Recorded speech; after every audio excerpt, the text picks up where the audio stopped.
ನಮಸ್ತೆ ಕರ್ನಾಟಕ ಸ್ನೇಹಿತರೆ, ಈ ಹೊತ್ತಿನ ಕ್ರಿಕೆಟ್ ಅಪ್ಡೇಟ್ಸ್. ವೈಭವ್ ಸೂರ್ಯವಂಶಿಗೆ ಮೋಸವಾಯ್ತಾ? ಹೌದು, ಐರ್ಲೆಂಡ್ ಹಾಗೂ ಇಂಡಿಯಾ ಫೇಮಸ್ ಆಗಿದೆ ಇದೇ ಒಂದು ವಿಷಯಕ್ಕೆ ಅಂತ ಹೇಳ್ಬೋದು. ಅದೇನಂತ ಹೇಳಿದ್ರೆ ವೈಭವ್ ಸೂರ್ಯವಂಶಿ ಅವರ ಡೆಬ್ಯೂಟ್ ಆಗುತ್ತೆ ಅಂತ. ಆದರೆ ಕ್ರಿಕೆಟ್ ಅಭಿಮಾನಿಗಳಿಗೆ ಮತ್ತೆ ನಿರಾಶೆಯಾಗಿದೆ. ವೈಭವ್ ಸೂರ್ಯವಂಶಿಗೆ 2 ಮ್ಯಾಚ್ನಲ್ಲಿಯೂ ಕೂಡ ಆಡೋದಕ್ಕೆ ಅವಕಾಶ ಸಿಗೋದೇ ಇಲ್ಲ. ಸೊ ರೀಸನ್ ಏನಂತ ಹೇಳಿದರೆ ವರ್ಲ್ಡ್ ಕಪ್ ವಿನ್ನಿಂಗ್ ತಂಡವನ್ನು ಚೇಂಜ್ ಮಾಡೋಕ್ಕೆ ಆಗೋದಿಲ್ಲ ಅಂತ ಗಂಭೀರ್ ಹೇಳಿದ್ದಾರೆ. ಸೊ ಇದೇ ಲೆಕ್ಕದಲ್ಲಿ ನೋಡೋದಾದರೆ ಗಂಭೀರ್ ನಿಜವಾಗಿಯೂ ತಮ್ಮ ಮಾತಿಗೆ ನಿಂತಿದ್ದಾರಾ ಅನ್ನೋದು ಇಲ್ಲಿ ಅನುಮಾನ ಕಾಡ್ತಾ ಇದೆ. ಯಾಕಂತ ಹೇಳಿದ್ರೆ ಒಂದು ಲೆಕ್ಕದಲ್ಲಿ ನೋಡೋದಾದ್ರೆ ಗಂಭೀರ್ ದೆಸೆಯಿಂದನೇ ವಿರಾಟ್ ಕೊಹ್ಲಿ ಹಾಗೂ ರೋಹಿತ್ ಶರ್ಮಾ T20 ಹಾಗೂ ಟೆಸ್ಟ್ಗೆ ರಾಜೀನಾಮೆ ಕೊಟ್ಟಿದ್ರು ಅಂತ ಹೇಳ್ಬೋದು, ರಿಟೈರ್ಮೆಂಟ್ ತೆಗೆದುಕೊಂಡ್ರು ಅಂತಾನೆ ಹೇಳ್ಬೋದು. ಆವಾಗ ಗಂಭೀರ್ ನಡೆ ಏನಾಗಿತ್ತು ಅಂತ ಹೇಳಿದ್ರೆ ಯಂಗ್ ಟ್ಯಾಲೆಂಟ್ ಕಡೆ ನಾವು ನೋಡ್ತಾ ಇದ್ದೇವೆ. ಸೊ ಫ್ಯೂಚರ್ ಕಡೆ ನಾವು ಮುಖ ಮಾಡಬೇಕು. ಹಾಗಾಗಿ ಏಜ್ ಆದಂತಹ ಪ್ಲೇಯರ್ಗಳಿಗೆ ಟೀಮ್ ಇಂಡಿಯಾದಲ್ಲಿ ಅವಕಾಶ ಇಲ್ಲ ಅನ್ನುವಂತಹ ಸ್ಟೇಟ್ಮೆಂಟ್ ಕೂಡ ಪಾಸ್ ಮಾಡಿದ್ರು. ನಂತರ ಸೂರ್ಯಕುಮಾರ್ ಯಾದವ್ ಅವರ ಭಾರಿಯಾಗಿರ್ತದೆ. ವರ್ಲ್ಡ್ ಕಪ್ ವಿನ್ ಆದಂತಹ ಸೂರ್ಯಕುಮಾರ್ ಯಾದವ್ ಅವರನ್ನು ಕೂಡ ಇದೇ ರೀಸನ್ ಕೊಟ್ಟು ಸೈಡ್ ಲೈನ್ ಮಾಡ್ತಾರೆ. ಸೂರ್ಯಕುಮಾರ್ ಯಾದವ್ಗೆ ಕ್ಯಾಪ್ಟನ್ಸಿ ಬಿಡಿ, ಟೀಮ್ ಇಂಡಿಯಾದಲ್ಲೂ ಕೂಡ ಅವಕಾಶ ಸಿಗೋದಿಲ್ಲ. ಆವಾಗಲೂ ಗಂಭೀರ್ ನಾಡೆ ಇದೇ ರೀತಿಯಾದಾಗಿರ್ತದೆ. ಯಾಕಂತ ಹೇಳಿದ್ರೆ ಯಂಗ್ ಟ್ಯಾಲೆಂಟ್ನ ಮುಂದಿನ ಫ್ಯೂಚರ್ಗಾಗಿ ರೆಡಿ ಮಾಡಬೇಕು. ಅದೇ ರೀಸನ್ಗೆ ಸೂರ್ಯಕುಮಾರ್ ಯಾದವ್ ಅವರನ್ನು ಕೈ ಬಿಟ್ಟಿದ್ದೇವೆ ಅಂತ ಹೇಳ್ತಾರೆ. ಆದರೆ ಇವಾಗ ಈ ಒಂದು ಇನ್ಸಿಡೆಂಟ್ ಏನಿದೆ ಸದ್ಯಕ್ಕೆ ಸೋಷಿಯಲ್ ಮೀಡಿಯಾಗಳಲ್ಲಿ ಹರಿದಾಡ್ತಾ ಇದೆ. ರೀಸನ್ ಏನಂತ ಹೇಳಿದ್ರೆ ನೀವು ಯಂಗ್ ಟ್ಯಾಲೆಂಟ್ನ ಫ್ಯೂಚರಲ್ಲಿ ನೋಡೋದೇ ಆದರೆ ವೈಭವ್ ಸೂರ್ಯವಂಶಿಗೆ ಯಾಕೆ ಚಾನ್ಸ್ ಕೊಡಲಿಲ್ಲ ಅನ್ನೋದು ಇವಾಗ ಸದ್ಯಕ್ಕೆ ಟ್ರೆಂಡ್ ಆಗಿದೆ. ಒಂದು ವೇಳೆ ನೀವು ಯಂಗ್ ಟ್ಯಾಲೆಂಟ್ ಮೇಲೆ ಇನ್ವೆಸ್ಟ್ ಮಾಡೋದೇ ಆದರೆ ದಿ ನಂಬರ್ 1 ಚಾಯ್ಸ್ ಅಂತ ಹೇಳಿದ್ರೆ ಅದು ವೈಭವ್ ಸೂರ್ಯವಂಶಿ ಆಗಿರ್ತಾರೆ. ಕಾರಣ 15 ವರ್ಷ ಹುಡುಗನಲ್ಲಿ ಅಂತಹ ಪೊಟೆನ್ಷಿಯಲ್ ಇದೆ ಅಂತ ಎಲ್ಲರೂ ಕೂಡ ನೋಡಿರ್ತಾರೆ. IPLನ ಆರೆಂಜ್ ಕ್ಯಾಪ್ ವಿನ್ ಆಗ್ತಾರೆ. ಹಾಗೆಯೇ ಲಿಸ್ಟ್ ಎ ಕ್ರಿಕೆಟ್ನಲ್ಲಿ ಡಾಮಿನೆಂಟ್ ಆಗಿ ಆಟ ಆಡ್ತಾರೆ. ಹಾಗೆಯೇ ಇಂಡಿಯಾ ಎ ಪರ ಕೂಡ ಉತ್ತಮ ಆಟ ಆಡ್ತಾರೆ. ಅಂಡರ್ 19ನಲ್ಲೂ ಕೂಡ ಉತ್ತಮ ಆಟ ಆಡ್ತಾರೆ. ಇಷ್ಟೆಲ್ಲ ರೆಕಾರ್ಡ್ ಮಾಡಿರುವಂತಹ ಆಟಗಾರನಿಗೆ ಟೀಮ್ ಇಂಡಿಯಾದಲ್ಲಿ ಕೊನೆಗೂ ಚಾನ್ಸ್ ಸಿಗಲೇ ಇಲ್ಲ. ಮುಂದಿನ ಇಂಗ್ಲೆಂಡ್ ಸರಣಿಗೂ ಅವರನ್ನು ಆಟ ಆಡಿಸ್ತಾರೆ ಅನ್ನೋದು ಕೂಡ ಅನುಮಾನವಾಗಿದೆ. ಸದ್ಯದ ಮಟ್ಟಿಗೆ ನೋಡೋದಾದರೆ ವೈಭವ್ ಸೂರ್ಯವಂಶಿಗೆ ಇವಾಗ ಚಾನ್ಸ್ ಸಿಗ್ತಾನೆ ಇಲ್ಲ. ಇನ್ನು ನೆಕ್ಸ್ಟ್ ಅಪ್ಡೇಟ್, ಕ್ರಿಕೆಟಿಗನೊಬ್ಬ ಇವಾಗ ಬೇಸ್ಬಾಲ್ ತಂಡಕ್ಕೆ ಆಯ್ಕೆ ಆಗಿದ್ದಾರೆ. ಹೌದು, ನೀವು ಕೇಳ್ತಾ ಇರೋದು ನಿಜಾನೇ ಆಗಿರ್ತದೆ. ಯಾರಂತ ಹೇಳಿದ್ರೆ ಇಂಗ್ಲೆಂಡ್ನ ವರ್ಲ್ಡ್ ಕಪ್ ವಿನ್ನರ್ ತಂಡದಲ್ಲಿರುವಂಥ ಲಿಯಮ್ ಪ್ಲಂಕೆಟ್ ಏನಿದ್ದಾರೆ ಅವರು ಇವಾಗ ಬೇಸ್ಬಾಲ್ ತಂಡದಲ್ಲಿ ಆಯ್ಕೆ ಆಗಿದ್ದಾರೆ. USA ನಡೆಯುತ್ತಿರುವ ಒಂದು ಲೀಗ್ನಲ್ಲಿ ಲಿಯಮ್ ಪ್ಲಂಕೆಟ್ ಅವರು ಭಾಗವಹಿಸ್ತಾರೆ. ಅದು ಒಂದು ತಂಡದ ಸದಸ್ಯನಾಗಿ.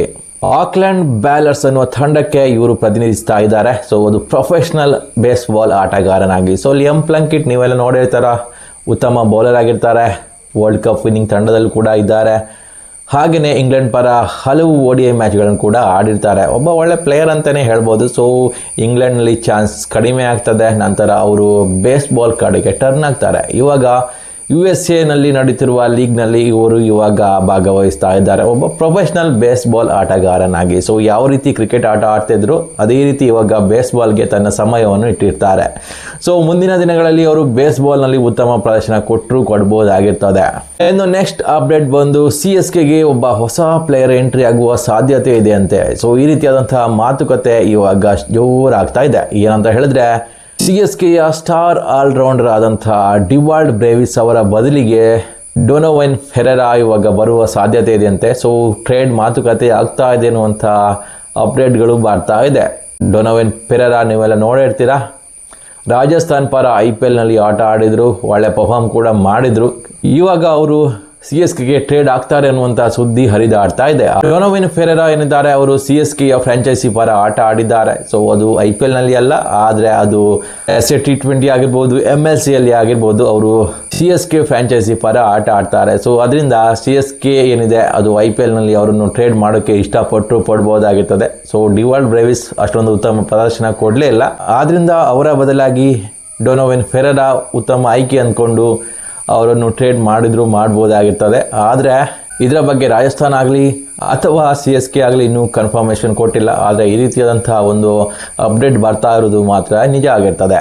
ಇನ್ನು next update, big update, Virat ಕೊಹ್ಲಿಗೆ ಸವಾಲು ಎಸೆದ ಕೋಚ್. ಹೌದು, ಇದು ಕೋಚ್ ಗಂಭೀರ್ ಅಲ್ಲ, ಆದರೆ ಇವರು ಫುಟ್ಬಾಲ್ನ ಕೋಚ್ ಆಗಿರ್ತಾರೆ. ಟೀಮ್ ಇಂಡಿಯಾದ ಫುಟ್ಬಾಲ್ ಕೋಚ್ ಅಂದರೆ ಅಂಡರ್-19 ಅಥವಾ ಅಂಡರ್-15 ಅಥವಾ ಅಂಡರ್-13 ಏನಿದ್ದಾರೆ ಆ ಪ್ಲೇಯರ್ನ ಕೋಚ್ ಇವಾಗ ವಿರಾಟ್ ಕೊಹ್ಲಿ ಅವರಿಗೆ ಸವಾಲು ಹಾಕಿದ್ದಾರೆ. ಯಾವ ರೀತಿಯ ಸವಾಲು ಅಂತ ಹೇಳಿದ್ರೆ ವಿರಾಟ್ ಕೊಹ್ಲಿಯ ಫಿಟ್ನೆಸ್ ಟೆಸ್ಟ್ನ ಮೇಲೆ ಇಲ್ಲಿ ಸವಾಲು ಹಾಕಿದ್ದಾರೆ. ಹೌದು, ವಿರಾಟ್ ಕೊಹ್ಲಿಯ ಬಗ್ಗೆ ಅಷ್ಟೊಂದು ಉರ್ಕೊಳ್ತಾರ ಇಲ್ಲ, ಆದರೆ ವಿರಾಟ್ ಕೊಹ್ಲಿ ಅವರ ಫಿಟ್ನೆಸ್ ನಮ್ಮ ಅಂಡರ್-15 ಫುಟ್ಬಾಲ್ ಆಟಗಾರರೇನಿದ್ದಾರೆ ಅವರಿಗಿಂತ ಕಮ್ಮಿನೇ ಇದೆ. ಅದನ್ನು ಪ್ರೂವ್ ಮಾಡೋದಕ್ಕೆ ರೆಡಿ ಇದ್ದರೆ ನಾವು ಕೂಡ ರೆಡಿ ಇದ್ದೇವೆ ಅಂತ ಅವರು ಒಂದು ಸವಾಲು ಹಾಕಿದ್ದಾರೆ. ಸೊ ರಂಜಿತ್ ಬಜಾಜ್ ನಮ್ಮ ಟೀಮ್ ಇಂಡಿಯಾದ ಅಂಡರ್-15ನ ಕೋಚ್ ಆಗಿರ್ತಾರೆ. ನೀವೆಲ್ಲ ಕೆಲವು ತಿಂಗಳುಗಳ ಹಿಂದೆ ಕೇಳಿರ್ತೀರ ಇವರ ಹೆಸರನ್ನು. ಇವರ ಅಂಡರ್ನಲ್ಲಿ ನಮ್ಮ ಟೀಮ್ ಇಂಡಿಯಾ ಏನಿದೆ ಕಪ್ಪನ್ನು ಕೂಡ ವಿನ್ ಆಗಿತ್ತು. ಅದು ರೆಕಾರ್ಡ್ ಮೂಲಕ ವಿನ್ ಆಗಿತ್ತು. ಗೋಲ್ಗಳ ಸುರಿಮಳೆ ಕೂಡ ಮಾಡಿತ್ತು ಆ ಒಂದು ಟೂರ್ನಮೆಂಟಲ್ಲಿ. ಸೊ ಈ ರಂಜಿತ್ ಬಜಾಜ್ ಏನಿದ್ದಾರೆ ಅವರು ಕ್ರಿಕೆಟ್ನ ಫಿಟ್ನೆಸ್ ಲೆವೆಲ್ ಬಗ್ಗೆ ಇವರು ಮಾತು ಎತ್ತಿದ್ದಾರೆ ಅಂತ ಹೇಳ್ಬೋದು.